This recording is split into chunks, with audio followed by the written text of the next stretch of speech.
El turismo es el motor que tira del carro de la economía española y el turismo en sí, hombre, el 10, 11, 12% del PIB sí, pero si al turismo le añadimos todo lo que significa los transportes, servicios auxiliares, la industria auxiliar que está moviendo, ocio, restauración, hostelería, estamos hablando de un peso en el Producto Interior Bruto del 25% del PIB. Por tanto, quiere decir que estamos hablando de una cuarta parte de nuestra economía. Esa cuarta parte de nuestra economía lamentablemente se queda hacia. ¿Cuál tiene que ser el reto inminente? También el lunes tiene que ser la reindustrialización de España. Es decir, nosotros hemos de apostar por tener una industria fuerte, robusta, solvente.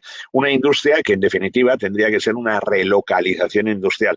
Tenemos que aprovechar lo que sería toda esta experiencia de las grandes compañías, de las grandes empresas españolas que han ido por el mundo, que han abierto fábricas, que tienen una internacionalización impresionante y toda esa experiencia sumarla aquí, concentrar aquí industria. Para ello hay que darle siempre todo lo que sería un jardín de facilidades a la industria para que la industria española pueda prosperar. ¿Para qué? Primero, para autoabastecernos, en primer lugar. En segundo lugar, para crear empleo, porque se va a destruir muchísimo empleo y necesitaremos un trasvase de lo que sería todo ese empleo que se va a perder en servicios, en comercio y llevarlo hacia la industria.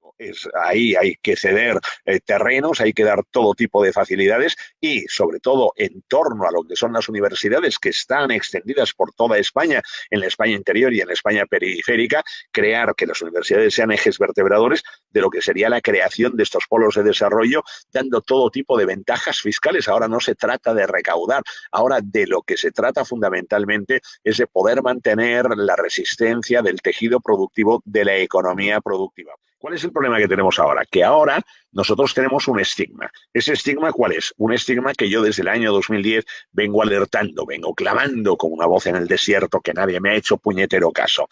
Las finanzas públicas de España. Cuando arrancó el 1 de enero del año 2008, la deuda pública que tenía España era de 386.000 millones de euros. Hoy la deuda pública es de 1.189.000 millones de euros. Que tenemos una deuda pública que está al 100% del PIB. Muy bien. ¿Esto qué significa? Que en este caso la insolvencia del Estado, la bancarrota de las finanzas públicas va a hundir a la economía española y cuando se hunde con ella está arrastrando a la economía productiva. ¿Y por qué arrastra la economía productiva? Por una razón muy sencilla. ¿Qué hacen otros países como Estados Unidos, que tiene sus propios mecanismos? Alemania, Dinamarca, los Países Bajos, ¿qué es lo que están haciendo en estos momentos? Como resulta que tienen una deuda pública que representa el 30 o el 40 o a lo sumo el 60% del PIB, pueden endeudarse para con estos recursos que obtienen por el endeudamiento ponerlos a disposición de las empresas, de la economía, para que funcione. Además, ¿qué pueden hacer?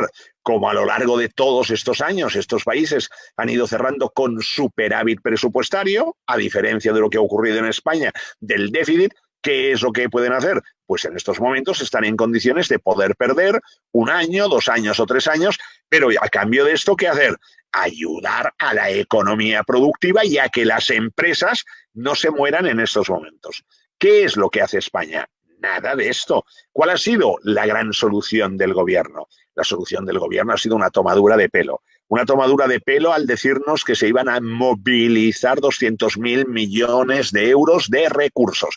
Esto ya me llamó la atención porque el término movilizar 200.000 millones de euros de recursos, como economista, no lo había escuchado nunca. Movilizar, movilizar es poner, pagar, desembolsar, que movilizar. Cuando llegue el detalle de los 200.000 millones de euros, nos dicen que son 100.000 millones de euros en avales. En avales, muy bien. Y entonces, claro, hay que pensar, el aval no es pagar, el aval es que tú avalas. Por tanto, quiero decir que si el avalado es un tío o una tía, como Dios manda, no pasa nada. Pero si el avalado es insolvente, al final tendrás que pagar. Bueno, muy bien. Por tanto, no es gasto público. Muy bien. De los 200.000 millones, 100.000 millones. Hay 83.000 millones que dice el presidente del gobierno que se van a movilizar recursos del sector privado. Esa es la gran incógnita. Todavía no sabemos cómo va a ser. Movilizar 83.000 millones de recursos del sector privado, ¿qué es?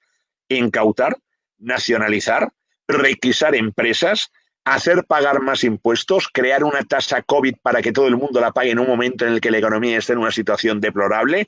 Cuidado, porque hay que precisar esa movilización de recursos del sector privado de 83.000 millones de euros, exactamente en qué consiste. Y tercera pata, estamos hablando de lo que sería los 17.000 millones de euros, que son 17.000 millones de euros de gasto público. Con lo cual, cuando miramos cuál es el porcentaje de gasto público para atender el impacto de la COVID-19 por parte de los estados, vemos que en Australia se destina casi el 11% del PIB, que en Estados Unidos se destina el 7%, que en Alemania se destina cerca del 5%, que en Dinamarca se destina el 6% del PIB, que todos los países están aquí apretando, dando y tal. Y en España solo el 1,2% del Producto Interior Bruto, que son 17.000 millones de euros. Con lo cual, ¿esto qué significa? Que el Estado no está en condiciones de ir hacia adelante. Pregunta, ¿quién va a poner el dinero en esta querida España? El dinero en esta querida España, que siempre ha ido cerrando a lo largo de estos años sus números de una manera negativa y con déficit, lo va a poner algún alma caritativa. Los holandeses o neerlandeses, Países Bajos, Alemania, Austria, Finlandia, estos países que cierran sus cuentas con superávit, esos países que tienen una deuda pública que a lo sumo es del 60%, pero en la mayoría es el 40, 30 y algo por ciento del PIB. Nosotros vamos a ayudar a España, muy bien, pero queremos una investigación del gasto público. Esto es lo que yo también querría, una investigación del gasto público para saber cómo demonios podemos gastar tanto dinero y en qué lo gastamos cuando precisamente en sanidad, que es el elemento clave, el factor clave de una sociedad, ahora nos estamos dando cuenta que se la ha dejado desalmada y sin recursos. En la medida que se recortaba el gasto público en sanidad, se incrementaba el gasto político, el gasto político. ¿A dónde ha ido el recorte de la sanidad? Al gasto político. Amigo mío, entonces, claro, ¿qué problema tenemos aquí? Pues aquí lo que tenemos es un problema de cómo se emplean los recursos que se obtienen. España va a tener que ser rescatada, no les quepa la menor duda. Es decir, España es insolvente. Esta es la realidad. Todo lo que ahora sea el tema de los pactos y todo esto es para de alguna manera diluir responsabilidades. No nos van a dar dinero y no nos van a dar dinero porque van a exigir un plan de ajuste presupuestario muy importante y esto va a significar el pasar unos tiempos difíciles. Lamentablemente, este es el futuro que nos espera. Y vamos a depender de Washington, Fondo Monetario Internacional, vamos a depender de Berlín, Angela Merkel, vamos a depender de Bruselas, en este caso Ursula von der Leyen, y vamos a depender de Frankfurt, Christine Lagarde. Y yo particularmente me van a permitir que prefiera depender de lo que sería la troika que no depender de Caracas. Me da más tranquilidad por lo que pudiera ser y más que nada para evitar el ir con una cartilla de racionamiento al economato para retirar lo que se me asigne para la alimentación de mi familia esta semana. Por tanto, quiero decir, el modelo incluso de nuestra economía de mercado está en riesgo con la posibilidad de caer en una economía planificada o intervenida o en una economía mixta. Una cosa es que se diga, hay una recesión, muy bien, y que los economistas aquí le queramos dar optimismo. No, entonces una recesión y saldremos en V. No, esto es una recesión y saldremos en U. Y entonces depende la U y entonces el niño, ¿cómo hace la U? El niño hace la U rápida, por tanto, abajo estamos poco, hace la U más lenta, abajo estamos más rápido. Esto va a ser una situación de L. L quiere decir que la economía cae y que la economía se queda abajo durante un tiempo. Esto es una depresión. En este momento no necesitamos politiquerías, ni palabras, ni parlamentos, ni bla, bla, bla. Necesitamos ejecución.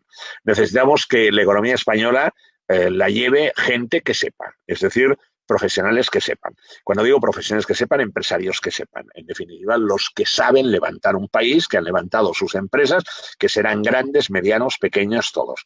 De lo contrario, tenemos aquí lo que es la pena de muerte sentenciada ya para pequeñas empresas, para autónomos, para medianas empresas y las grandes sobreviven. Tanto familias como empresas hemos hecho un esfuerzo muy importante, considerable, en desapalancarnos, desendeudarnos. Entre tanto, el Estado que ha hecho ha aumentado alegremente y frívolamente su endeudamiento.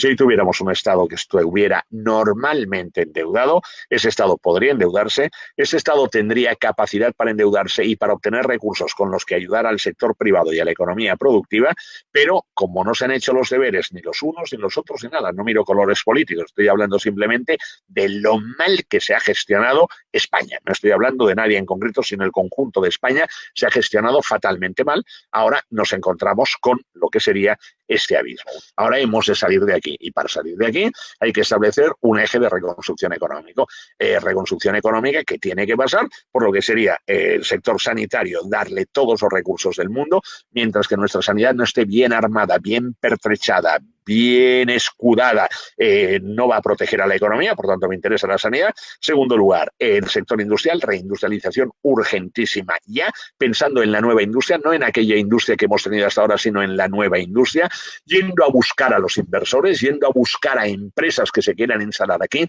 dándole todo tipo de facilidades, dándole todo tipo de estímulos fiscales, laborales, etcétera, etcétera. No es el momento de recaudar ni de tasa COVID, ni de impuestos sobre las grandes fortunas, ni de puñetas. Muy bien. Sector primario, potenciarlo totalmente, porque además tanto el sector industrial como el sector primario, como incluso una buena sanidad, nos van a permitir un juego de exportaciones impresionante y de crear ingresos a través del exterior, por tanto, quiero decir, de convertir a España en una auténtica potencia. Y luego, ¿qué hemos de hacer? Y luego, evidentemente, nosotros hemos de apostar por un tema de formación que sea auténticamente brutal. Estos son los ejes. Y luego, ¿qué hemos de hacer? Encomendar la gestión de España a gente que sepa. Estás hablando de un gobierno de tecnócratas, estoy hablando de un gobierno de tecnócratas, de gente que sepa, porque en estos momentos los políticos que están en Madrid, hablo de los políticos que están en Madrid, me sobran todos, no hay ninguno que sea competente ni capaz como para sacarnos de lo que es este abismo en el que nos encontramos. Ya en su día se plantearon posibles planes de reindustrialización. Este proceso lleva tiempo, por lo que el proceso de creación de empleo sería lento. Mientras, ¿qué se podría hacer? ¿Solo ayudas? Sí, no, a ver, los planes de reindustrialización son, no son lentos, ¿eh? Los planes de reindustrialización es coger el alcalde del pueblo correspondiente con las empresas que están en el pueblo que hay que ir a buscar y fomentar y nada, y ponerse el lunes ya a preparar el terreno y que en septiembre empiecen a trabajar y que la gente que se ha quedado sin trabajo vaya a trabajar allí. No se requiere nada más. El problema es cuando vamos a meter a los políticos. El problema va a ser los políticos, el permiso medioambiental, el tema de los pajaritos, el tema de los arbolitos, el tema de tal igual. Todo esto no sobra. Es decir, en estos momentos las burocracias sobran porque al fin y al cabo con burocracia ya hemos visto lo que ha pasado con las mascarillas y con el material sanitario, ya estamos viendo lo que pasa también con los test estos del coronavirus.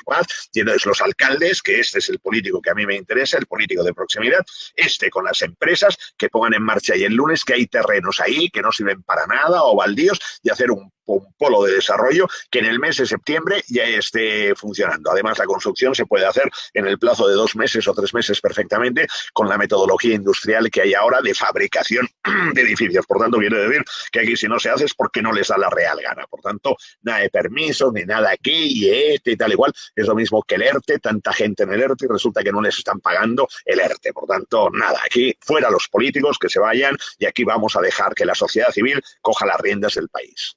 ¿Qué medidas concretas deberían adoptar las administraciones públicas para favorecer la reindustrialización? Para favorecer reindustrialización y la relocalización y sobre todo otra vez la vuelta al trabajo y crear el empleo, tienes que dar una serie de estímulos. Estos estímulos tienen que consistir fundamentalmente en lo que tendría que ser estímulos de carácter fiscal, estímulos de carácter laboral e incluso no tan solo esto, sino que en vez ahora hay esto que se aprueba, ¿no? Que realmente me parece que es, bueno, está bien para el momento duro y para determinadas familias, pero el crear una renta básica universal con carácter indefinido me parece que es propio no de una España subsidiada, sino de una España parasitaria. Yo creo que más vale que a la gente en vez de darle el pescado le des una caña de pescar y le enseñes a pescar, ¿no? Esto yo creo que sería impepinable. Por tanto, ahora de lo que se trataría sería de que hubiera neutralizaciones de cargas, de burocracias, de impuestos, de cotizaciones, fundamentalmente para permitir que pueda haber la reconstrucción económica española, ¿no? Y sobre todo el hecho de que gente, ahora que se va a quedar sin trabajo, pueda volver otra vez rápidamente al empleo. Para esas personas que se van a quedar sin un empleo, que se preparen, que se cualifiquen con recursos públicos, hay unas políticas activas de empleo para que en el mes de septiembre puedan estar trabajando en lo que sería pues los nuevos frutos de ese proceso de reconstrucción económica de España. Y luego una crisis política que ya le estamos viendo, que de momento solo está en el ámbito político, pero esa crisis política está en ciernes, está embrionaria, está en el confinamiento, está en la gente. Cuando hablas con el vecino, con el amigo y tal, que dicen, hombre, ¿y cómo puede ser que mientras que todos estamos así, los diputados estén cobrando dietas por ir al Congreso de los Diputados cuando hay una fotografía en la que había el otro día 15 diputados en el Congreso de los Diputados? ¿Cómo puede ser que además hay algunos que cobran dietas y resulta que tienen 2 pisos en Madrid donde viven desde hace 40 años y están cobrando dietas porque son diputados por tal provincia? Esto va a generar una revolución con respecto a la política. Lo que ocurre es que aquí yo diría que vamos a ver de qué tipo es la revolución. Podría ser una revolución, dicen, hombre, el populismo ahora puede cobrar un auge. Yo diría que precisamente la revolución no tendría que ser populista, tendría que ser de la sociedad civil, que la sociedad civil se plantara y dijera, no queremos este funcionamiento político, no lo queremos, queremos un funcionamiento político que sea digno, queremos a gente que realmente haga por el país, que sume, como en Estados Unidos. En Estados Unidos, ahí el secretario de Estado más joven tiene 70 años, ha sido presidente de Exxon o presidente de Ford o presidente de Goldman Sachs, es gente que ya tiene todo el dinero hecho. El presidente de los Estados Unidos, gustará o no gustará, es un empresario que ha quebrado 2 veces, tiene un sueldo de $500,000 y no lo cobra, porque como es millonario, ese dinero que vaya para causas sociales. Este es un modelo que hay que aprender, porque entonces esta gente se entrega con toda la generosidad del mundo. Y respecto a lo que sería el tema de funcionarios, y algunos necesarios y otros quizás no necesarios, que están digitalizados. Digitalizar es tú y tal. Y entonces todos estos tienen el sueldo. Se van unos políticos y esos se quedan. Llegan los otros políticos y entonces ponen también a los amigos. Y entonces esto es lo que ha provocado esta inflación de gente dentro de la administración. Existe riesgo, claro, palabra que da miedo en el chat, de que se produzca un corralito en España. Bueno, yo tengo que contestar. El riesgo existe, pero aquí hay 2 cuestiones a considerar. La primera es, si nosotros dependemos de Caracas, habrá corralito. Y si dependemos de Frankfurt y de Bruselas, no habrá corralito. Por tanto, creo que he contestado ya de una manera muy inteligible, en el sentido de que si nosotros seguimos bajo la égida de Europa, de la Unión Europea, del Banco Central Europeo y en la eurozona, no puede haber corralito.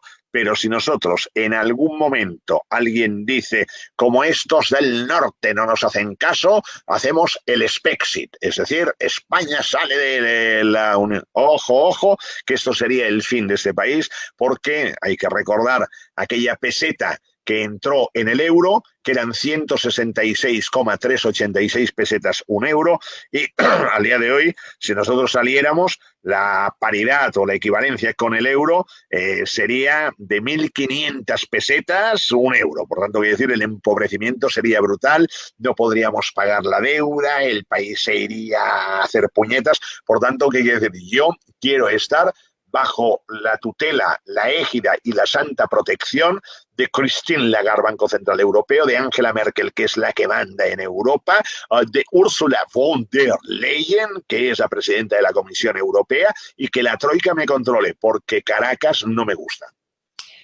¿Qué mecanismos puede utilizar la sociedad civil para plantar cara a la estructura política actual? Bueno, ahí cada cual, ¿no?, que realmente piense lo que crea más conveniente. Yo hace años, desde que tengo uso de razón, que fue en el año uso de razón sobre todo de las finanzas públicas del Estado, cosa que se produce a partir de la década de los 2000, no voto. Entonces me dicen, oye, tú no, yo ejerzo mi derecho, que es no votar. Hombre, vota en blanco. No, porque cuenta, no, hombre, cuenta, no, yo no voto. Si nadie votara en España, quiere decir que no habría clientela. Y entonces los políticos dirían, coño, ¿y por qué nadie ha votado? Simplemente porque no les queremos. No les queremos, váyanse todos. Y cuando se larguen ustedes, bueno, ahora está justificado que se larguen. Ahora, nosotros decimos a quiénes queremos. usted, tal, listas abiertas, pam, aquí, ¿a quién queremos? No desde tal. Y cogeríamos a una serie de personas que serían capaces de levantar el país en 4 años.